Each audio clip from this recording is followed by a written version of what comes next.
Përshëndetje miq të mirë të Radio Sol dhe të Kinotek në Sol. Si jeni duke kaluar? Ju të gjithë që na dëgjoni nga makina, kujdes ripin e sigurimit e përmendim shpesh sepse duhen marr masa. Ju duam të mirën, thën shkurt. Përshëndetje edhe nga unë. Sot kemi një super episod, kemi një super të ftuar dhe super sugjerime ndër ato që mua më pëlqejnë shumë. Pikërisht atij zhanri që le të themi krijon tek gjithë secili prej nesh një dëshirë shumë të madhe për të vijuar pas filmit të parë, hapin të dytin e pastaj e kështu. E themi cili është zhanri ku do të qëndrojmë sot për filmat edhe për librat, është pikërisht workplace drama, political drama. Drama që ka të bëjë me vendin e punës, ku ne jemi përqendruar më shumë tek fusha e gazetarisë dhe e politikës, Viola. Por së pari, përpara se të kalojmë tek sugjerimet tona, do ndalemi një herë tek ngjarjet që kanë ndodhur në 16 prill në vite të ndryshme. Me të parën do nisi Egoni sepse nuk ka formë tjetër sepse duhet të flas fonse.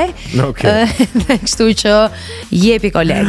Okej, sfidë më vendos Viola mua për të lexuar kështu në gjuhë të huaja. Mirë, në 16 prill vitit 1844 lind në Paris Anatole France, shkrimtari i shquar dhe fituesi i çmimit Nobel në vitin 1921. Veprat e tij si erdhi momenti, Le Crime de las Ndies. Okej, e përsërisim edhe një herë. Veprat e tij si Le Crime de Sylvestre Bonnard janë të njohura për stilin e tyre të hollë dhe humorin e veçantë. Vazhdojmë në 1889, lind në Londër Charlie Chaplin, konsideruar si një nga artistët më të mëdhenj në histori, një figurë që të gjithë pavarësisht moshës, pavarësisht brezit që përkasim, e kemi parë, kemi dëgjuar për të dhe vazhdojmë ta kemi si një prej personazheve kryesor kur i referohemi tematikave të ndryshme që jo vetëm shkaktojnë humor, por nga ana tjetër të sjellin në mendje edhe një refleksion të madh. Ai është idhull, është themeluesi i kinematografisë moderne, është personi i cili është referencë e shumë kineastëve në mbar botën dhe një figurë e jashtëzakonshme.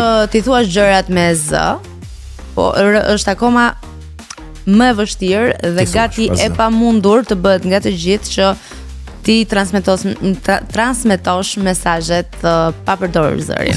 Mirë, në vitin 1990 në 16 prill ndron jetë aktoria e famshme Greta Garbo në moshën 84 vjeçare. Ajo është e njohur për performancat e saj të thella të personazheve në filma si Grand Hotel, Ninochka e të tjerë. Vazhdojmë tek 2020, ndron jetë shkrimtari Kilian Luiz Sepulveda, autori veprës Historia e një peshkaqeni dhe djaloshi që shpëtoi botën. Ai ishte i njohur për temat ekologjike në shkrimet e tij. Mirë, pa humbur kohë tani të futemi të kridhemi tek workplace and political drama, të drama e vendit të punës, e gazetarisë dhe politikës padyshim sepse janë të lidhura. Do të t'i përmendim një herë të 5 filmat që kemi sugjeruar dhe pastaj do të flasim pak më gjatë për secilin prej tyre. All the President's Men i vitit 1976. I dyti është Frost Nixon i vitit 2008. The Newsroom i vitit 2012 dhe vitit 2014 sepse është serial. The Post i vitit 2017 dhe Bombshell i vitit 2019. Le të flasim pak më shumë për secilin prej tyre, nuk e di do ta nisësh ti. Si të duash, për mua është okay. Po ja se po e nisun. All the President's Men me regji të Alan Pakula i vitit 1976 është një thriller politik që tregon historinë e vërtetë të dy gazetarëve të The Washington Post, Bob Woodward dhe Carl Bernstein, që zbuluan skandalin e famshëm Watergate, duke çuar në dorëheqjen e Richard Nixon. Filmi mori vlerësime të shkëlqyera dhe fitoi 4 Oscar, buxheti ishte rreth $8.5 milion për prodhimin dhe për sa i përket arkëtimeve arriti të grumbullonte mbi $70 milion. Mirë, Frost Nixon me regji të Ron Howard i vitit 2008, një rikrijim dramatik i intervistave të famshme pikërisht midis gazetarit britanik David Frost dhe ish presidentit amerikan Richard Nixon, qëndrojnë pra tek skandali Watergate. Filmi u nominua për 5 çmime Oscar, përfshirë edhe filmin më të mirë, dhe Michael Sheen dhe Frank Langella dhanë performanca të jashtëzakonshme. Vazhdojmë tek radhës The Newsroom nga Aaron Sorkin, seriali pra nga viti 2012 deri në vitin 2014, një serial dramatik mbi botën e gazetarisë televizive dhe sfidat e raportimit të së vërtetës në një epokë të polarizuar mediatike, i njohur për skenarët inteligjent dhe dialogun brillant të Sorkin. Seriali pati 3 sezone dhe mori vlerësime të përziera nga kritikët, por me një bazë të fortë fansash dhe duket shumë aktual në ditët që ne jemi aktualisht. E vërtet, kalojmë tek The Post nga Steven Spielberg i vitit 2017, një dramë e fuqishme mbi publikimin e dokumenteve të Pentagonit nga The Washington Post me Meryl Streep dhe Tom Hanks. Filmi u vlerësua për mesazhin mbi lirinë e shtypit dhe mori 2 nominime për Oscar, përfshirë për atë për filmin më të mirë. Gjithashtu pati sukses financiar me mbi $179 milion në të gjithë botën. Vazhdojmë tek i fundit, Bombshell J. Roach i vitit 2019, një dramë biografike mbi skandalin seksual në Fox News, ku 3 gazetare përballen me Roger Elias, shefin e këtij televizioni, këtij rrjeti mediatik. Filmi mori vlerësime për interpretimet e Charlize Theron, Nicole Kidman dhe Margot Robbie, duke fituar një Oscar për grimin dhe duke u nominuar për rolet kryesore. Mirë, pas filmave vijnë librat, edhe 2 sugjerime për libra që ne i kemi si zakonisht këtu në Kinotek në Sol. I pari është Fitimtarët nga Alastair Campbell dhe i dyti është Si e kam njohur nga Mustafa Nano i vitit 2019. Shkurtimisht, Fitimtarët, një libër i Alastair Campbell i vitit 2015, i përkthyer në shqip dhe promovuar në nëntor të po atij viti i shkruar nga Alastair Campbell, i cili ka qenë drejtori i komunikimit i ish kryeministrit britanik Tony Blair. Fitimtarët analizon strategjitë dhe taktikat e liderëve të suksesshëm në politikë, në biznes, në sport edhe kudo tjetër, duke ofruar një perspektivë të thelluar mbi atë që i bën individët apo ekipet fitimtare. Dhe vazhdojmë tek radhës, Si e kam njohur nga Mustafa Nano i vitit 2019, një libër që është në fakt rrëfim publicistik që fokusohet në personalitetet të rëndësishme të historisë shqiptare. Përmes përshkrimeve të detajuara, Nano krijon një tablo të zhvillimit politik dhe kulturor të Shqipërisë, duke ofruar një perspektivë unike mbi figurat që kanë ndikuar në formësimin e vendit. Mirë, pasi bëm këto sugjerime të 5 filmave dhe 2 librave të cilët lidhen Viola me gazetarinë, lidhen me politikën, mbi të gjitha, është momenti të themi se menjëherë pas hapësirës muzikore, ku do të dëgjojmë The Rising nga Bruce Springsteen, do të kemi në studio Blendi Fevzion. Na ndiqni.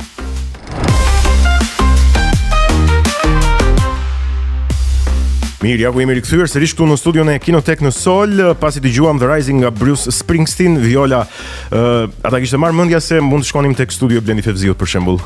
Më e zakonshme dhe më e besueshme do të ishte versioni më i besueshëm në studion e Blendi Fevziut, sepse aq shpesh sa e shohim duke udhëtuar këto vitet e fundit. Ja tek na erdhi dhe ne radha, edhe fati mirë ta kemi këtu në studio. Ta kemi në studion tonë në fakt. Ne kemi pikërisht Blendi Fevziun, mirë se erdhët, kënaqësi e veçantë. Tani do të flasim, do të përqendrohemi tek ju si gazetar, po përtej po them aspekti tuaj më të dukshëm, ai që është më i njohur dhe më i vlerësuar gjërësisht. Dhe do dodim që në pjesën e parë të fokusoheshim pak tek libri. Ju keni ku të doni ju lëvruar ese, publicistik, biografi, kam përshtypjen, histori po e po, nuk e di sa zhanre të tjera të shkruarit. Tani pse vijoni që ti jeni ende, nuk e di nëse keni botuar në një libër së fundmi, po pse vijoni ti jeni ende produktiv? Është për shkak të libri i ardhshëm logjikisht duhet jetë këtë vjesht ose maksimumi vjeshtën tjetër. I fundit ishte domethënë libër i ri, kurse i fundit ishte para një viti e gjysmë. Gjithsej 16 libra. 16 libra. Jam shumë i saktë. Tani jeni ende produktiv sepse tashmë ju ka kërkon tregu, ju jeni i suksesshëm apo sepse e vazhdon ajo thirrja juaj e brendshme? Jo, nuk ka lidhje fare me tregun, është një çështje që lidhet me mua, domethënë a kam unë një vokacion të brendshëm që më çon për ta shkruar një libër apo jo? Ka momente ku ti bën pauzat mund të jenë të gjata, ti nuk je i gatshëm për të ulur përpara kompjuterit, po them tani për ta hapur. Ka libra që shkruan një moment caktuar, ka libra që shkruan një jetë, ka libra që rishkruan, kështu që gjithmonë ajo është një gjë që të vjen, është një vokacion i brendshëm, nuk është një çështje. Unë nuk jetoj me librin që të kem një detyrim që duhet publikoj një libër, nuk është si emisioni që ti ke 4 herë në javë dhe duhet shkosh në emision dhe duhet ta bësh emisionin pavarësisht tjerave. Libri është një gjë, është një thirrje e brendshme. Domethënë rinin time unë do doja të bëhesha, kisha vendosur të bëhesha shkrimtar. Pastaj e kuptova që raportin me librin do e kisha të fortë, por nuk do isha shkrimtar. Biles bëra një deklaratë në emisioner Ditë Jebres në 2010-ën, më duket në shkurt, që letërsia është një ëndër që ka vdekur tashmë për mua, dhe pse ka qenë nga ëndrat e mia, Dhe 3 muaj mbasi bëre këtë deklaratë, shkruajta romanin e parë. Kështu që njeriu asnjëherë nuk e di se si dhe kur i vinë gjërat. Që të ndalem edhe pak këtu pasi t'ia kaloj Violës. Besoj se ndër librat tuaj ju keni edhe ata që do t'i vlerësonit më shumë ju vet, po them. Nëse do të risillim në kujtes librat tuaj të parë, ata të shkruar diku nga vitet 92, 94, 96, a do doni që të kishin marrë si libra më tepër vëmendje publike se ç'kan marrë librat e fundit, që janë goxha të popularizuar, kam përshtypjen. Jo, për kohën e tyre dhe ato kanë pasur vëmendjen e tyre, po ki parasysh që distanca kohore krijon një tjetër gjë, sepse dhe libri vepron në një ambient të caktuar, në një kontekst të caktuar, në një situatë shoqërore të caktuar, kështu që disa libra të asaj kohe kanë bërë shumë bujë për kohën, për shembull Piedestale Pastatuja që fliste për ndryshimet e viteve 90, po ndryshimet e viteve 90 sot janë 35 vjet larg nga koha e sotme, nuk mund të ketë të njëjtin kuriozitet, sepse zakonisht këto lloj zhanresh i lexojnë njerëz që kanë qenë bashkohës për të gjetur emocionet e tyre ose për të ndarë emocionet që kanë pasur në atë kohë, kështu që distanca kohore krijon një pjesë. Po tregimet për shembull që i kanë botuar në vitin 96, mos gaboj tani do t'i ribotojnë në një botim më të plot që jam duke folur domethënë kam pasur një kërkesë nga shtëpitë botuese që të jetë një kolan vetëm letrare, kështu që nuk mund të them që s'kam bërë bujë. Buja e fundit lidhet më shumë me bujën mediatike, sepse ju e keni përjetuar, po një njeri që ka përjetuar atë kohë mund të thotë që edhe në atë kohë buja ka qenë. Kemi qenë shumë të vegjël në atë kohë, kështu që zakonisht buja duhet vendosur në kontekstin e saj kohor, jo në distancën kohore. Distanca kohore është shumë e vështirë. Pak libra i mbijetojnë kohës, që ti thuash që edhe kur ti lexon mbasi kohë të gjatë, ti je i bindur që ky libër vlen ose ti kënaqesh me atë. Janë shumë libra në fakt që ju keni shkruar, megjithatë a mundeni të veçoni një të preferuar prej tyre? Jo, e kam shumë thjeshtë. Libri më i mirë që un kam shkruar në gjykimin tim, por dhe pjesën më të madhe që atyre që kanë lexuar, është Tirana e Nonës. Në shumë veta e konsideroj një libër biografik, në fakt nuk është i tillë, është një libër që ka një miksim mes fateve njerëzore dhe zhvillimit të Tiranës. Urbanistik.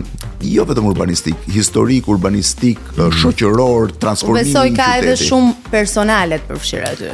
Ka personale, po më shumë se personale thash është një libër i fateve njerëzore, është libri i një grue, i një vajze që lind në fillim të shekullit të 20, në një prej familje më të pasura, më të famshme të Tiranës, në një farë mënyrë ato që ne i konsiderojmë të shënjuar me një yll në ballë, pra ose siç i quajmë ne të lindur me këmish, që shumë shpejt fati i saj pa mbushur të 15-16 fillon të transformohet dhe kthehet në një ferr i vërtet në gjithë jetën e saj.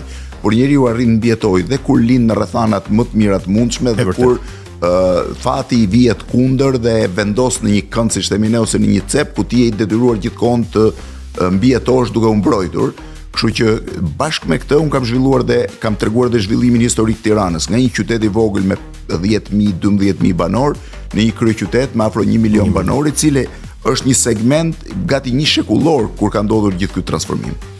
Pastaj libri më i suksesshëm jashtë, sepse Tirana e Nonës nuk është përkthyer, por dhe po të përkthej, po nuk do kishte kuriozitetin që ka, sepse është shumë i vendosur në kontekstin historik. Është shumë i kontekstualizuar, po shqiptar. Është Enver Hoxha, i cili është përkthyer 11 gjuhë të botës, dhe biles sot po shihja në mëngjes, me që sot mëngjes kishte një gazetë italiane, një revistë italiane duke i referuar vdekjes së Enver Hoxhës 5 ditë më parë, kishte publikuar një artikull dhe e referonte gjatë librin. Do doja të ndaleshim pak tek profesioni juaj. Në 31 gushtin e vitit 1997 bëhet edhe emisioni i parë, apo jo. Ju keni studiuar për letërsi, por nuk e pat veten si shkrimtar edhe pse erdhi një kohë e më vonshme. Një ëndër që ka vdekur, nuk e pa shumë veten, nuk më pa koha mua. Dhe më nxorri koha jashtë. Dhe koha erdhi dhe ju tashmë këto i bëni të dyja bashk në mënyrë plotësisht të suksesshme. Por a keni menduar ndonjëherë që mund të kishit një jetë ndryshe pra larg ekranit, vetëm tek libri, vetëm si shkrimtar? Çdo njeri mund të kishte një jetë ndryshe dhe unë do ta kisha shijuar dhe atë jetë ndryshe në një farë mënyre. Por sot nuk e gjykoj dot më, sepse jeta e një shkrimtari ka një orë të ndryshme nga ora që ka një njeri që merret me gazetari ose me media, është komplet e ndryshme. Domethënë cikli jetësor, se si lëviz, mënyra si funksionon 24 orësh i tij. Në fillimet e mia ishte pjesë e jetës time, por në atë kohë dhe gjithë shoqëria shqiptare ishte e ngadalshme, ishte vendosur në një situatë tjetër. Sot gjërat kanë ndryshuar. Domethënë sot unë nuk e di nëse mund të bëja, a mund ta kisha jetën e një shkrimtari me kohë plot. Unë takoj shkrimtar me kohë plot. Janë të qetë, ti një orë reflekton, po për shembull kur unë i them po iki se kam punë, aty duket e çuditshme se fjala kam punë për të nuk funksionon. Domethënë do e shihni ti veten në atë lloj jete. Jo tash jo më. Tash jo më, po unë nuk mund të them a do ta kisha bërë këtë jetë, po ta kisha vazhduar gjithmonë ashtu. Shiko, në një farë mënyre, unë kam thënë vazhdimisht në për intervista, unë bëj jetën që kisha ndëruar thellë të bëja. Do të thënë, jeta ime është tillë e ngarkuar, e mbushur me lëvizje, jam njeri i lirë, kam mundësinë që ti bëj gjërat, mbaj mend shumë vite përpara më propozuan për një detyrë shtetërore që lidhet. Dhe reagimi i parë që ishte, i thash, ku jetoj dot unë me bodyguard? Nuk jetoj dot, unë kam jetën të lirë, çohem në mëngjes, mund të vendos sot në mëngjes për ndarë të ikin në fund të botës, nëse më lejojnë koha dhe rrethanat gjithmonë me të cilat je i lidhur, dua të takoj njerëz, dua të shkoj nga një vend tjetër, domethënë stili i jetës time nuk përputhet dot me stilin e jetës së vendosur në 2 shina apo brenda një katrori. Nëse do e përshkruanit vetëm me një fjalë, cila do të ishte ajo? Gjithmonë lëvizje. Okej, dhe me qenë se jemi televizja, është e qartë, megjithatë unë do ta bëj si pyetje, duke shpresuar që nuk ma keni djegur duke shtëruar gjithë përgjigjen, duket sikur vokacioneve dhe pasioneve tuaja të hershme, talenteve dhe aftësive tuaja të hershme u është shtuar dhe pasioni i lëvizjes dhe i blogut së fundmi fare. Tani, unë dua të kuptoj këtë gjë, apo e rivalizon Blendi Fevziu udhëtar dhe bloger, Blendi Fevziu gazetar klasik dhe shkrimtar siç e kemi njohur deri tani? Jo, nuk është kështu. Ju keni drejt nga një farë kuptimi, po duke e parë vetëm nga rrjetet sociale pra nga jashtë.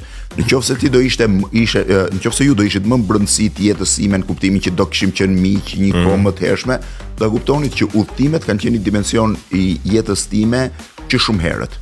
Që atëherë kur udhëtimet nuk lejoheshin në një farë kuptimi dhe vijon pastaj deri kur lejohet. Domethënë ju keni lëvizur jashtë edhe kur ishte e ndaluar? Jo, po të them gjë tjetër. Po të them që udhëtimet ishin një dimension i rëndësishëm dhe pse do ta shpjegoj tani. Në shtëpinë time kishte një larus të vjetër vitit 1925 që unë kam restauruar në bibliotekën kombëtare dhe e mbaj mbi tavolinën në dhomën e ndenjës, tavolinë e madhe.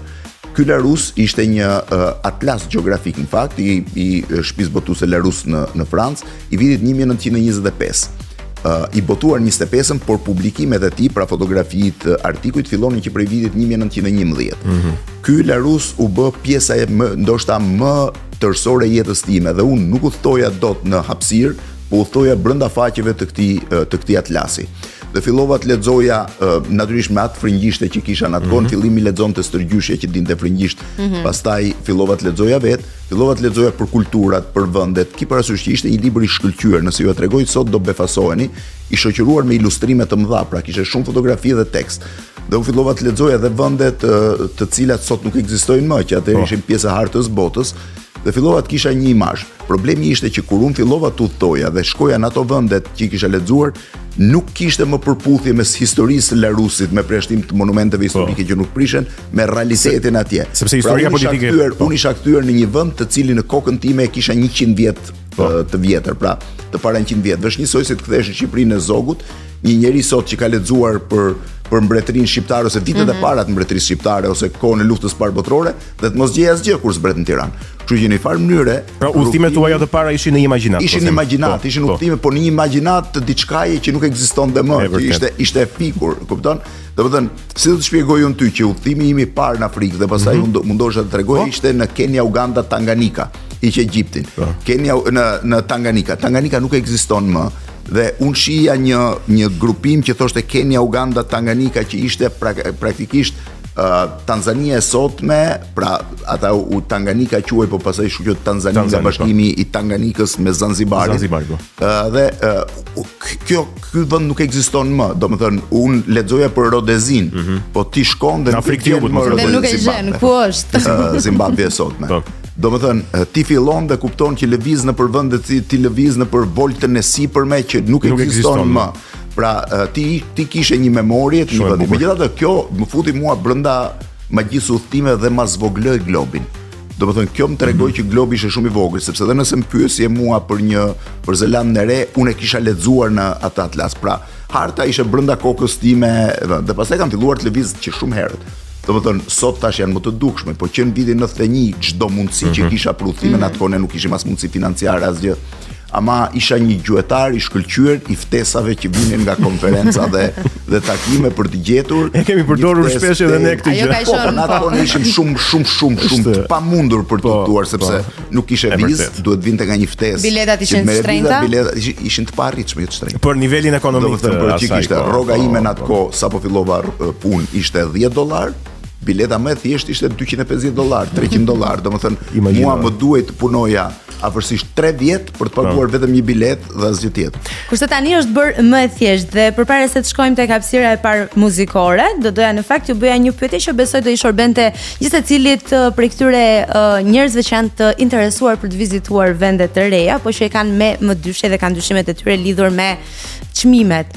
A është e vërtet që mund të udhtosh edhe pa shpenzuar shumë para? Pra, duke gjetur udhtimi është vetëm një gjë që si çdo gjë, domethënë pjesën e jetës njeriu mund të bëhet. Ti mund të jetosh edhe me shumë pak lek, edhe me jashtëzakonisht shumë lek, varet nga cilësia. Dhe çështja e udhtimit është kështu. Por unë insistoj që cilësia lidhet vetëm me pjesën materiale të udhtimit, po jo me pjesën emocionale të udhtimit. Madje mund të them në librin Hiri i Vullkanit, unë kam shpjeguar. Zakonisht botës ti I kthesh 3 herë, flas një udhëtar, se ka njerëz që udhtojnë dhe si u thot gjë udhtimi. Herën e parë unë kam udhtuar kur s'kam pasur asnjë gjë. Domethënë nuk kam për të harruar udhtimin tim parë në Paris, isha I ftuar në Strasburg në Këshillin e Europës, ata na dhanë një dietë që ishte shumë e mirë. I kurseva lekët e dietës dhe bleva një bilet treni për në Paris, pra Strasburg Paris e kthim, dhe do rria në Paris 3 net. Pjeta në një hostel që kushtonte në atë kohë mbaj mend $15 dhe kisha llogaritur lekët që të haja një sanduiç në drek dhe një sanduiç me patate në darkë dhe 2 shishe ujë. Domethënë kjo ishte e gjitha, po ndërkohë kisha harruar të llogarisja lekët për metron, se nuk e dija që duhet ishte. Duke harruar lekët për metron, mora një hartë Parisit dhe gjithë Parisin e bëra në këmbë. Të garantoj që kur në jetën time, sa herë jam kthyer në Paris, kthehem 2 apo 3 herë në vit, nuk e kam shëtitur më Parisin si atëherë që nuk kisha. Aq shumë lodhesha sa ulesha, edhe mundohesha të mbaja të shishen e ujit, sepse kisha ose fillova të zbuloja që mos shpenzoja për 2 shishet e ujit, çesmat pariziane që ishin aty këtu dhe që kishin qenë antike, ata I mbanin akoma, por që ishin me ujë të pishëm. Dhe ishte një stil tjetër jete. Pastaj I kthehesh në një moment tjetër kur ti je dhe mund t'i kthehesh, nëse e ke mundsinë, edhe kur je më mirë ekonomikisht. Jeni rikthyer ju? Jam rikthyer, por kur je më mirë ekonomikisht është më boring. Është një gjë më, është shumë me kontent, ti shkon në hotel, lëviz me një makinë apo me një gjë. Natyrisht kur eksploron, kur ke dhe etjen për të eksploruar momentet e para është më e thjeshtë. Mirë, do të shkojmë tani në një shkëputje të shpejt muzikore dhe do të rikthehemi për të vazhduar me Blendi Fevziun. Shkojmë tek The Man, Aloe Black.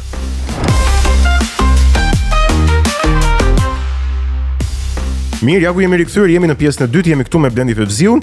Nga libri do të shkojmë tek kinematografia dhe këtu unë personalisht po besoj edhe Viola jemi realisht kurioz sepse nuk e kemi dëgjuar shumë Blendi Fevziun që të flas për kineman apo filmin, megjithëse nuk e bën dyshim që edhe ai ka shihet dhe preferencat e veta. Tani si është marrëdhënia juaj me kinematografin, duke nisur edhe nga kjo që sapo thash? Jo shumë e mirë, për arsye, jo shumë e mirë dhe për arsye të impenjimit të kohës, zakonisht në orët e vona. Domethënë dita ime është shumë e kronometruar, në çdo gjë nuk është se kam kohë për film. Zakonisht kur kam mundësi është o 45 minutë që vrapoj që vendos iPadin në pistën e vrapimit dhe këtu shoh kryesisht dokumentar historik dhe jam gjatë kohës po them për gjatë kohës. Te zhanri I dokumentarit historik, biografi kryesisht, ose në orët e vona ku po ashtu mundohem të shoh dokumentar që lidhen o me udhtimet ose me biografitë politike dhe historike. Kështu që pak kam kohë për filmin artistik mirëfill, por natyrisht çdo njeri ka një po e quaj librari të filmave ose një grupim filmash që kanë ndikuar në formimin e tij. Edhe për shembull në rastin tuaj cilat mund të ishin këta filma që kanë ndikuar te ju? Filmat që kanë ndikuar edhe që kanë një si intelektual, po edhe si profesionist, them. Ka një sër filmash padyshim që kanë ndikuar edhe që kanë lënë gjurmë të pashëmbull. Por shumë po marr një tani që mos zgjerojmë. Okay. Një nga filmat që mua më ka impresionuar dhe jam kthyer disa herë për ta parë. Ka shumë filma që I kthehem, po ka qenë perandori I fundit I Bertolucit, I cili I cili është një nga filmat që momentin e parë që pati dalin atë kohë. Mos ka bëj 84, diçka e tillë duhet ketë. Jo, duhet jetë pak më vonë, besoj, jo, duhet jetë pak më vonë. Ka qenë një nga filmat që më ka manitur. E mbaj mend ishte shumë e vështirë në atë kohë që ta shihje ti filmin, arrita të gjej një mundësi për ta parë kur u dha, domethënë në atë kohë bëhet fjalë përpara ndërkohë gjithmonë në televizionin italian ka qenë. Edhe mbaj mend që ka qenë një nga filmat që më ka impresionuar më shumë, ka lënë gjurmë në formimin. Shiko, është në përgjithësi lidhet me mënyrën se ti je formuar si reagon për jetën, është gjithmonë kjo historia që tash dhe Tirana nonës e fateve njerëzore.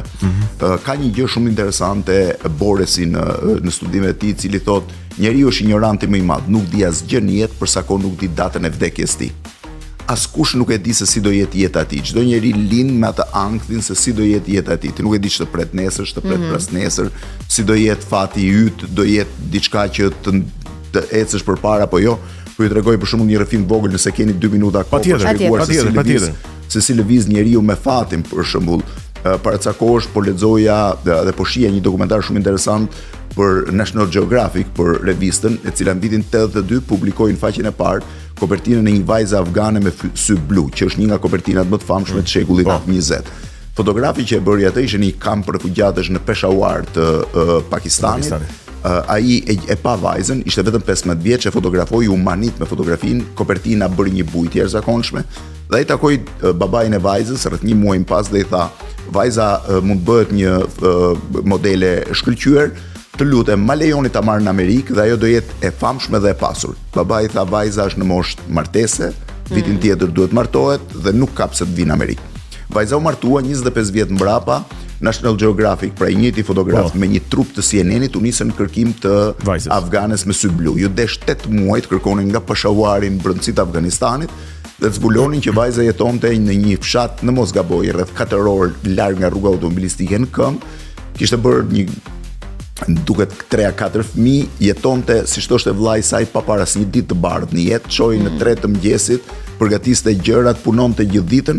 Bashkëshorti i saj pranoi që ta lejonte të fotografoi kundrejt $5,000, që ishte një shumë marramëndse, dhe National Geographic i publikoi të dyja. Dhe pyetja ishte cili do ishte fati kësaj vajze nëse babai i saj do kishte thënë një po në vend të jos, domethënë në atë moment. Kështu edhe perandori i fundit është një njeri i cili lind edhe pse shumë i vogël, pra detyrohet bëhet perandor me një regjent që në moshën 3 vjeçare dhe pastaj në kin, padyshim dhe gjithë jeta e tij se si shpeshherë periudhat historike, fatet historike nuk e lejojnë individin që të marrë vendime ai vet. Është historia që t'imponohet ty. Nëse sot në një situatë normale ti je zoti vetes tënde në një masë të madhe, sepse gjithmonë nuk je absolutisht, në një masë të madhe të vendimeve tua, në kohëra kur historia fillon të dominon, se na themi historia se tani ka kaluar kohë, po kur vendimet mëdha politike, gjeopolitike ndikojnë, ti nuk i merr dot më vendimin tënd dhe detyrohesh të jesh në një farë mënyrë sklav i rrethanave më shumë se sa zoti vetes tënde. Në doja t'ju bëja një pyetje tashmë lidhur me politikën shqiptare, gjithmonë për ta bërë emisionin paksa edhe argëtues, nëse në politikën shqiptare, me politikën shqiptare, më saktë, do të bëhej një film, cilin do të shihje si regjizorin e filmit? Këtu s'kam dilemë, Ramën, padyshim. Regjizor, skenarist, do t'i kryen të dyja bashkë shumë mirë, po kam frikë se do ishte edhe operator i saj. Protagonisti? Protagonist ka shumë, po varet në çfarë aspekti. Nëse do të merrim një film humoristik, ka shumë protagonist. Do kemi edhe personazhin qesharak. Nëse do kishim personazhe që personazh qesharak, do të them se politika shqiptare ka pafund. Domethënë ka pafund, ka aq shumë qesharak se nganjëherë befasohem sepse ky nuk është një popull që shquhet për humor. Keni parasysh që humori është një nga dimensionet më të ulta të shoqërisë shqiptare, madje edhe në vitet e komunizmit. Në një studim që është bërë, Shqipëria kishte nivelin më të ulët të barcaletave që quhen në atë kohë për komunizmin, ndërkohë që personazhet qesharak kemi pafund. Dhe kjo është një nga gjërat. Një emër? Ka sa duash më nisu që këta të fundit që janë tani jeni sheri e këta që vinë vërdallë për politikën shqiptare, që janë komplet komik. Ndërkohë që personazhet më dramatik, nëse mund t'i quaj kështu, padyshim mbeten Nano me Berishën. Personazhe gati gjysmë epik ku përzihet një lloj po i quaj force e jashtëzakonshme bashkë me një lloj donkishotizmi brenda tyre për të lëvizur gjërat. Po antagonisti? Antagonist, se di, mund vendosja kë do në Shqipëri, po s'm kujtohet në një. Shikoj, janë shumë prozaik personazhet politik shqiptar sa të jenë kaq me kolorit sa i vendosni ju. Dhe një rol i fundit, Don Juani në politikën shqiptare, kush do ta luante? Po është një personazh që kam parë në parlament që thoshte, nuk ja di emrin tani, që thoshte mos më shihni tani që më kanë rënë flokët, po kur isha me kaçorrelat gjitha femrat çmendeshin pas meje se në kohën time në vend të ujit pinin whisky. Mirë. Interesante. Unë nuk e di se si zëvendësohet uji me whisky, po gjithsesi. Ndalemi pak tek dy biografit, Ahmet Zogu dhe Enver Hoxha. Ju e përmendët edhe më herët dhe cituat në fakt është e dukshme dhe të gjithë e dim, mjafton me një kërkim të thjeshtë Enver Hoxha, Blendi Fevziu na dalin të gjitha shkrimet që janë bërë për këtë libër tuaj. Megjithatë, cila është e preferuara juaj me kohën mes këtyre dy biografive? Jo mes dy personazheve, po themi, por mes biografive që ju keni shkruar vetë. Biografia e Enver Hoxhës është pak a shumë unike.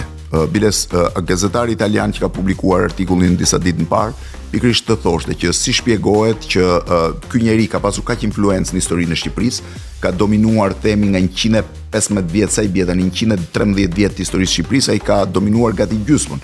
41 vite ose 1/3, po 40 duke qenë gjallë dhe 46 me ideologjinë e tij, po të fusesh dhe i pjesë të luftës që ai prap dominonte, kishte shkon gati një gjysmë shekulli. Ka shumë pak, kështu që biografia e Enver Hoxhës nga dhe unë më duket si befasi që arrita ta shkruaj dhe nuk u nisa për shkruaj një biografi në fakt. Kurse Ahmet Zogu ka më shumë biografi, Ahmet Zogu ka më shumë kolorit të roz, Enver Hoxha ka më shumë është më dramatike, natyrisht pastaj nëse i takon roleve, Zogu ka qenë një kohë më decizive dhe ka luajtur një rol shumë më të jashtëzakonshëm në vendimarrjen konkrete të Shqipërisë, edhe pse ka një kohë më të shkurtër, dhe mund t'ju shpjegoj nga periudha historike, por besoj se është vendi. Kështu që këto të dyja ndryshojnë, Zogun e kam shkruar më i relaksuar, Enver Hoxhën kam shkruar më me tension. E dyta është këndshikimi që ti i bën një biografie. Për shembull, mund të bëja një biografi për Enver Hoxhës parë vetëm nga raportet me ndërkombëtarët, me Bashkimin Sovjetik, Jugosllavinë, Kinën. Mund të bëja një gjë të Zogut parë në raportet me Italinë. Ndërkohë unë kam parë Enver Hoxhën parë në marrëdhëniet e brendshme të Partisë Komuniste, pra në raportet me bashkë themeluesit e partisë dhe me njerëzit e afërt me bashkëpunëtorët e tij, ndërsa Zogun e kam parë më në kënd të gjerë, e kam pasur një rrugtim historik. Do e kishit prezantuar më mirë Enver Hoxhën nëse do kishit folur në librin tuaj për marrëdhëniet me ndërkombëtarët? Jo, nuk besoj. Nuk i kam hyrë sepse unë mendoj që ato kërkojnë një studim vete, i kam dhënë aq rol sa kishin raportet me ndërkombëtarët brenda Hoxhës. Pra, para thash gjithmonë varet nga shikimi i një biografie. Se ti mund të bësh një biografi të titulluar Enver Hoxha dhe fuqitë e mëdha, po themi, dhe flet vetëm për ndërkombëtarët. Ky imi mund titullohet më mirë Enver Hoxha brenda Partisë Komuniste, ose si e mori dhe konsolidoi pushtetin Enver Hoxha brenda Partisë Komuniste. Ky ka qenë këndshikimi sepse është dhe më spektakolar, më i dhimbshëm, më dramatik se sa raportet me ndërkombëtarët. Mirë. Do të shkojmë te pjesa e tretë, mirë, po shpejt një shkëputje muzikore tani. All Right nga Kendrick Lamar, rikthehemi.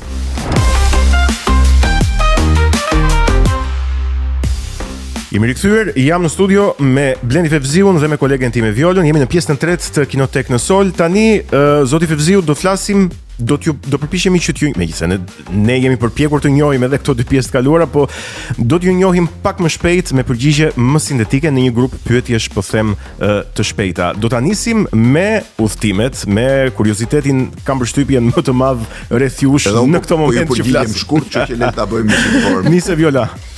Cili ka qenë vendi i parë që keni vizituar jashtë Shqipërisë? Italia.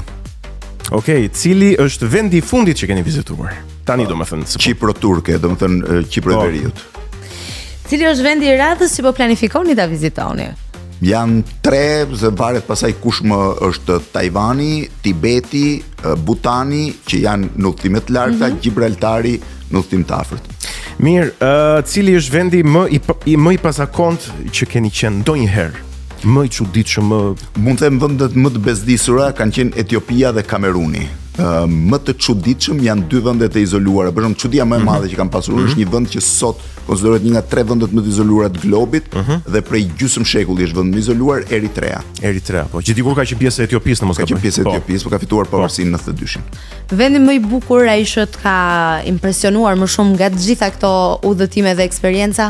Shiko, vendi që më impresionon më shumë është vendi i fundit që kam vizituar. Gjithmonë. Pushteti i fundit nuk ka rëndësi. Kështu që i radhës do jetë më i bukur. Po dhe ka pjesë interesante edhe. Vendi që ju do të riktheheshit gjithmonë për një farë arsyeje ndjesie. Në listën e 154 vendeve tani duhet të shoh 154, 155, ka të paktën 1/3 e tyre që do kthehesha me shumë kënaqësi. 1/3 tjetër që do kthehesha për qejf, do të thonë okay, dhe 1/3 që s'do kthehesha. Kështu që po them në vendet, po. Tek ato vende që nuk do të riktheheshit. Vetëm një mund ta zi. Kameruni, Etiopia, vende të tjera, kështu nuk një pjesë të vendeve të Afrikës ti nuk kthehesh më. Keni vizituar gjithashtu edhe vende që kanë qenë shumë të rrezikshme. Jo, kam vizituar të gjithë vendet në luftë. Dhe duke nisur që nga lufta, ime, vetëm luftën e Bosnjës nuk kam qenë, të gjithë luftrat e tjera që janë bërë në 30 vitet e fundit kam qenë prezent. Pyetja ime është, a do riktheheshit në një vend ku ka një situatë konflikti aktuale, sa herë që t'ishte nevoja? Rreziku është adrenalin. Këtë mos e ke, një njeri o e ka ose ka. Unë po vi për shembull vizita e fundit në fund të janarit ishte në Siri. Siria ishte një vend ekstremisht i rrezikshëm për momentin, me kishim masa sigurie që i shkelëm në mënyrën më ekselente sepse unë doja të shija xhaminë e madhe dhe lagjen e shqiptarëve. A do të thesha me kënaqësinë më të madhe sa të kisha mundësinë e parë. Domethënë, pavarësisht rrezikut, pavarësisht asaj fjalës që na dhanë dhe një mesazh get out of Damascus in 15 minutes, unë prap do kthehesha me shumë kënaqësi. Domethënë nuk e kam këtë problem me rrezikun. Nga videot unë kam parë që ka qenë eksperiencë që ju e keni shijuar shumë. Çdo eksperiencë në vende të rrezikshme unë e kam shijuar shumë. Jam kurioz, vendi më top secret që keni vizituar, jo detyrimisht një shtet, po një lokacion do të thënë. Top secret, padyshim është vendi ku mbahen reliket e shenjta në Jeruzalem. Okej. Hapet shumë rrallë, hapet vetëm për personalitete. Fati im ishte që isha brenda një delegacioni të rëndësishëm dhe u hapën për të parë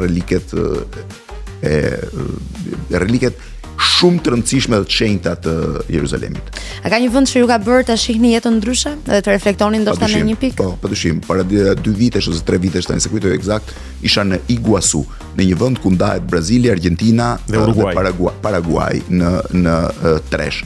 Dhe ka ujëvarat, cilat ndahen një pjesë në pjesën Argentinas e një pjesë braziliane, një pjesë në Paraguay. Unë i vizitova të 3 këto, megjithëse Brazilin e Argentinë kisha vizituar dhe më parë, po shkova dhe Ciudad del Este në Paraguay dhe në Iguasu në pjesën braziliane gjeta shoqëruesi im më morin në qytetën e tij me vete dhe gjeta me 10 italian, gjerman, polak, ukrainas, të cilët ishin vendosur aty në vitet 20-30 të shekullit kaluar si emigrant, sot ishin krejtësisht pa shpresë, jetonin me rroga $70-75 në muaj, me pantofla, me një palbrek dhe një t-shirt dhe më thoshin ata jam nga Italia. Ishin edhe të bardhë, po them, komplet si një italian normal. Po. Nuk mbanin mend madje as vendin e origjinës, thoshte jam nga Italia, në njëri thoshte jam nga Piacenza, në një që kujtoi, në një thoshte jam nga Gjermania, nga Dortmundi. Ishin njerëz vendosur aty 100 vjet para stërgjyshrit e tyre, si gjyshrit e tyre, të cilët e kishin humbur çdo ambicie, çdo shpresë dhe pyetja e parë që i bëra vetes ishte gjyshrit e tyre u nisën për t'u siguruar trashëgimtarëve një jetë më të mirë, po ata i çuan në një jetë fare miserabël në raport me nëse do kishin qëndruar në vendet prej ngabinin. Mirë, vendi që sipas jush ka kuzhinën më të mirë që keni shijuar më shumë. Shikoj, çdo vend ka kuzhina të jashtëzakonshme, jo këto tradicionale, zakonisht në vende si Franca, Italia që mbajnë me kuzhina të mëdha janë shumë turistike. Mua për shembull kuzhinë mahnice për mua ka pasur Irani. Kuzhina persiane e vjetër është një nga kuzhinat më të rralla që mund të provosh. Qyteti i preferuar në Shqipëri dhe pse edhe ca arsye për ta? Në Shqipëri kam, shiko, Tirana është pjesë e zemrës e jetës time, qyteti i preferuar është Gjirokastra. Gjirokastra. Është qytet i jashtëzakonshëm, jo vetëm për Shqipërinë, por nëse mund ta merrë dhe ta vendosë kudo në botë, është një qytet mahnitës. Ka edhe një mikpritje të jashtëzakonshme. Mikpritja është kudo në Shqipëri, nuk mund thuash që në Shqipëri nuk ka mikpritje, natyrisht Gjirokastra, Berati, Korça e kanë më të theksuar se sa qytetet e tjera. Nga eksperjenca ime personale, por Gjirokastra është qytet me plot mistere, histori, çdo turist do të mahnitej. Mirë, kalojmë tani tek pjesa e librave. Një libër që ju e keni lexuar më shumë se një herë. Ka shumë libra që kam lexuar. Librat e Kadaresi jam kthyer të gjithëve me 2 apo 3 herë dhe apo them për shembull, Kronik në gur është një libër mahnitës, cilët i kthehem. Librave të Buxatit i kthehem her pas here. Kolombreja ose Shkretira e Tartarëve është një libër që më ka lënë gjurmë të jashtëzakonshme. Komedianët i Gra Ngrimit hyn tek librat që më ka impresionuar. Unë mund të them i morëm edhe sugjerimet e librave. Kujtimet e një gjahtarit të Turgenjevit ka qenë nga librat e fillimeve të mia. Po nëse do të them 2 libra që s'do guxoja ti kthehesha më, sepse më duket sikur do t'ja prish magjin, janë Të mjerët e Viktor Hugoit dhe Lufta dhe Paqja e Tolstoit. Kanë qenë 2 librat që kur i kam lexuar, më është dukur sikur kam mbetur pa frym gati një gjysmë ditë tërë nga emocionet. Dhe doni që të ngeleni në atë përshtypje. Jo, nuk dua të prek se kam frikë sepse po ti kthehem, nuk do ta kem magjin, sepse ato janë vendosur në kontekstin e një 16 vjeçari që i ka lexuar, sot me eksperiencën dhe me gjërat ti mund të kesh të njëjtën përqasje. Ja vërtet. Libri që i keni dhuruar më shpesh të tjerëve. Shiko, zakonisht varet se çfarë. Un kam dhënë sugjerime më shumë sa durime librash. Unë nuk mendoj që libri dhurohet, mendoj që njeriu librin duhet ta blej vetë pasi të ketë një lidhje me të dhe një raport. Zakonisht u kam sugjeruar poezit edhe një nga librat që i kam sugjeruar gjithëve kanë qenë poezit e Lezgush Poradeci. Dhe di që sot shumë veta mund mos ta njohin, nuk kanë të njëjtin përqasi me poezinë e tij. Është fatkeqësi në fakt mos është fatkeqësi, por nuk ka ç'a ndodh, nuk ke ç'bën sepse kështu është sot raporti me mënyrën se si funksionon shoqëria. Poezitë e tij janë manitse. Kur i kthehesh sot, akoma unë befasohem me muzikalitetin që ka poezia e tij. Mirë. Vazhdojmë tek ku shkruani ju më mirë, tani kalojmë te ju si shkrimtar. Në shtëpi, në zyrë apo në udhtim? Nuk ka të bëjë zakonisht në kohën e pushimeve, kur jam buzdetit dhe që është koha që nuk kam impenjimin e punës që mbas një ore mbi. Po jam po të filloj me Tirana Nonës, po t'ju tregoj këtë si eksperiencë. Kisha mbi 15 vjet që kisha hap një folder që ishte quajtur Tirana dhe fusja pjesë e kam nisur 4 herë librin, vetëm 2-3 paragraf dhe ngelej. Dhe një moment isha duke udhëtuar nga Tiranë, Stamboll, San Francisco. Mbrita në San Francisco, mbrita pak me vonesë, dolën të më prisnin sepse do vazhdoja nga San Francisco brenda një ore për të vazhduar për në Honolulu, në Hawaii. Në momentin që hipa në avion, mbasi kisha fjetur nuk e di sa orë në 14 orë e gjysësh nga Stambolli San Francisco, kisha edhe 6 orë e gjys nga San Francisco në Honolulu. Hipëm në avion, ishte errur ndërkohë, mbyllën gjithë, filluan të flinin, u fikën dritat. Unë hapa iPadin nga që kisha fjetur shumë në udhëtimin paraardhës dhe fillova të shkruaj Tirana Nonës. Në paqësore keni shkruar. Kur zbrita në Honolulu kisha shkruar 2 kapitujt e parë dhe kur jam kthyer nga Honolulu jam pas 7 ditësh, kisha shkruar 3 kapituj dhe kam vazhduar të shkruaj i çuditshëm. Në plazh në Dubai për vitin e ri me iPadin në preher, në shtrirë, në avion, në dhomë hoteli, kudo. Dhe brenda 2 muaj e gjys libri kisha marrë formën, se pastaj u deshtër i shijej të bëj, kisha marrë formën e plot. Pa, keni ju një zakon të përhershëm, po themi sa herë që shkruani? Ndoshta konsumi një gotë verë. Jo, fare asgjë. Vetëm s'dua të më shqetësoj njeri, kaq. Se ti hyn në një botë që s'dëgjon ç'ndodh mbas shpinës tënde. Mirë, dua të kalojmë tani shpejt tek This or That për ta përmbyllur, okay? Tani, udhëtim në një metropol modern apo në natyrë të egër? Unë kam shumë fortë. Të dyja bashkë. As i paragjykim as i shqetësim në fare. Mish apo peshk? Të dyja bashkë prap. Okej. Mirë, pushime dimërore apo pushime verore dhe një vend që do të rekomandoni sipas zgjedhjes? Padyshim verore. Për mua, unë jam shumë i lidhur me detin. E kam vënë. Okej. Restorant Michelin apo tavernë tradicionale nga një gjyshe që gatuan? Domethënë, zakonisht eksperiencat e mia janë që Michelinet janë më shumë për turistë dhe për Instagram se sa për të ngrënë. Okej. Kështu që zgjedhim gatimin nga duart e gjyshes. Shiko, gatimi që bëhet nga duart e gjyshes është pa krahasueshëm. Do t'ju them një histori të shkurtër nëse më jepni një moment. Ishim në Kairo dhe na pritën komuniteti i Kairos, meqense unë isha në vizitë me kryeministrin, na pritin në një udhtim në anije nëpër Nil, ku ushtrua dhe një darkë. Ata kishin thirrur aty dhe një nga kuzhinierët më të famshëm të Egjiptit, i cili ishte me origjinë nga Korça, babai i cilit kishte pasur një kafene në Korçë. Dhe një moment fillova të flisja me të, natyrisht shqipja e tij ishte shumë e limituar, sepse kishte lindur në Kairo, por i thash që shiko, nuk po gjej më si ai byreku që bënte stërgjyshja ime, byreku me qumësh, me kështu më ashtu, tha s'ke për ta gjetur kurrë, sepse ai nuk është thjesht se është byreku i mirë, tha, po e bënin duart e gjyshes edhe i kujtimi i saj. Kështu që shpeshherë gatimi që bëhet me atë dashurinë e duarve që gatuajnë për një, për që personi e ka parasysh atë të cilit po ja bën ushqimin, nuk krahasohet kurrë me asnjë restorant të globit. Të jeni të sigurt. Kur nëna ose gjyshe ju thot, po të bëj qoftë dhe një vezë dhe ka parasysh që po ta bën ty. Absolutisht mos keni dilemë në këtë gjë. Kjo është vetëm një gjë që duhet jeni të bindur në këtë botë. Mirë, kinemaja klasike apo filmat e Netflixit? Të dyja bashkë, edhe ato i shoh. Okej, pa paragjykime. Për shembull, jam kthyer 2-3 herë Sergio Leones që më pëlqen, jam kthyer Casablancas që janë më klasik, nuk ka ku bëhet, po ndërkohë shoh dhe Netflix. Po. Kjo pyetje e radhës është shumë e bukur, më pëlqen shumë edhe me zor, po pres përgjigjen. Të pyesin apo të pyesësh? Zakonisht i zbatoj dy se unë pyes gjithë ditën, po edhe kur më pyesin e pranoj me kënaqësi. Okej. Tani, të jeni gjithmonë i sinqert apo gjithmonë diplomatik? Shiko, nuk ka asnjëri 100% sinqert në botë. Këtë harroheni. Kushdo që thotë unë jam i sinqert dhe dëgjoj, kam përshtypjen nuk e njeh mirë sinqeritetin. Njeriu jeton në një ambient ku instinkti i parë është vetë mbrojtja. Ti mbrohesh nga çdo gjë dhe nga një agresion ndaj tjetrit. Dhe kjo është mbrojtje e vetes, jo e tjetrit. Kështu që njeriu ka gjithmonë dozat e veta të përmirësimit të gjërave. të harrosh çelsat e shtëpisë apo fjalët në mes të një emisioni live? Apo kjo e fundit zbesoj që ndodh. Zbesoj që ndodh, po marrim Kam një rastin. problem, kam një raport shumë variabël me gjumin. Nëse nuk kam fjetur 8 orë, unë nuk jam formë në emision, domethënë. Okej. Tani unë po përpiqem të kuptoj, Blendi, si e menaxhon kohën? E menaxhoj kohën shumë qartë, po ta them ditën në përgjithësi, çohem rreth orës 10 në mëngjes. Mbaroj gjëja parë shoh lajmet, çka ka ndodhur në Shqipëri, çfarë ka ndodhur në botë, po headlines, nuk është se hy, vetëm kur ka një ngjarje të madhe, hy, bëj një postim në rrjetet sociale që praktikisht e di që një natë përpara çfarë do jetë, bëhem gati në 11 jam mbledhje, mbaroj mbledhjen në 12 deri në 2 kam 2 deri në 3 takime tjera, në 2 deri në 3 gjys ha drekën, 3 gjys deri në 5 kam poshtu 2 takime tjera, në 5 kthehem në shtëpi, kam 45 minuta vrapim ose not, varësisht stinës. Lexoj materialet e emisionit, rri pak me gocën, shoh lajmet, në orën 8 jam në punë, 8 deri në 9 shoh materialet që kam për emisionin. Në 9 bëj ndarjen ose mund të filloj në 10 bëj ndarjen, mbaroj në orën 11:30, 11:30 deri në 12 pa 10 kam një mbledhje të dytë të darkës me stafin që para përgatisme që unë çohem vonë, ata mund të jenë që më herët.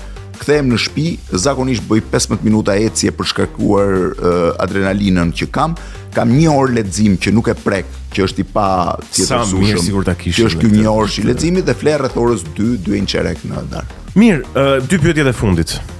Ju i keni intervistuar shumë personalitete, aq shumë sa realisht nuk i mban mend njeri as unë jo. Cili është një personalitet, besoj i huaj, kam përshtypjen, se këtu në Shqipëri besoj që ka ngel njeri pa intervistuar. Cili është një personalitet që ju do të donit vërtet ta intervistoni? Jo, ka një personalitet shqiptar nëse mund të që nuk e kam intervistuar dot për televizion, po e kam intervistuar për gazetë, që është Ibrahim Rugova. Nuk arrita intervistë televizive me të, kam vetëm një intervistë të gazetës Aleanca, më duket, të vitit 93 ose 94. Dhe natyrisht me të jam ulur shpesh, e kam takuar shpesh, kam folur shpesh, domethënë e kam shkruar edhe në librin, por nuk arrita dot ta intervistoja për televizion. Personaliteti tuaj është një personazh, domethënë un kam qenë i lidhur emocionalisht me 3 personazhe që konsideroja që kishin ndikuar shumë në jetën time në momentin e ndryshimit të jetës time. Papa Gjon Pali II ose Papa Vojtila, siç e quajmë, George Herbert Bushi, pra Bushi i plak, i vjetër, dhe Gorbaçovi. Me Gorbachevin tentova ta intervistoja, nuk arrita dot. Papa Vojtilin e kam takuar, George Herbert Bushin e kam takuar kur ka vizituar Tiranën. Gorbachevin nuk arrita dot të takoja as kur erdhi në Tiranë. Ai ka ardhur tani vonë bile. Po ai ka ardhur para 10 vjetësh, më shumë se 10 vjet. Por më erdhi shumë keq për shembull sepse kur ai ndroi jetë në vitin 2022 do kisha shkuar për omazhe në Moskë, nëse nuk do të ndodhur lufta e Ukrainës ato ditë, do kisha shkuar realisht sepse unë i dedikoj një transformim të jetës time këtyre 3 personazheve. Po një intervistë që do ta konsideronit më të vështirën të gjithë karrierës deri më tani. Intervista nga më të vështirat është një e muajve të fundit, është intervista me nënën e Martin Camaj, djalit të vrarë 14 vjeç në studio. Nuk është e vështirë, është te jetë e vështirë që ti të pyesësh një nën që ka humbur fëmijën për të treguar detaje nga kjo gjë. Është shumë e rëndë, por kur je në gazetari, kur je në profesion, ti do ta bësh për hir të profesionit. E fundit. Por ndonjëherë edhe humbet atë balancën mes çënit një njeri i mendjeshmëri dhe profesionist, po. E fundit dhe e mbyllëm. Nga Tirana e nonës, cili është një vend që do ta zgjidhnit? Padyshim shtëpia e nonës, e cila ndodhet vetëm 50 metra në vija ajrore nga këtu, është e njëjta shtëpi siç është ndërtuar në vitin 1928, nuk ka asnjë ndryshim, domethënë ka ndryshimet që i sjell koha, po është e njëjta shtëpi.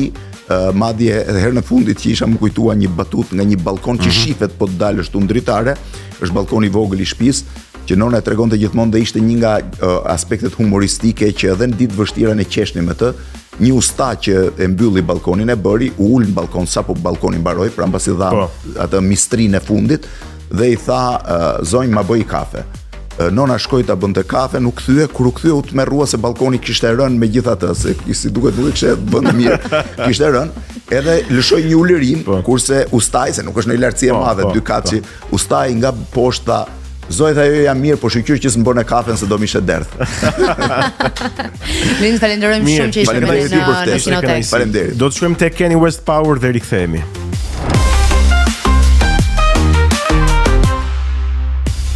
Mirë, uroj ta keni shijuar këtë intervistë, ndërkohë që tani është momenti t'ju japim lajmin e mirë se çfarë mund të bëni nesër në 17 prill. Mund të shkoni në Cineplex, në Teg apo në QTU, sepse në rrjetin e kinemave Cineplex fillon dhe vjen më në fund filmi Sinners, një horror amerikan i vendosur në vitet 30 në jugun e Shteteve të Bashkuara të Amerikës. Regjisori Ryan Coogler, i njohur për punën e tij në Black Panther, është skenarist dhe regjisor i këtij filmi.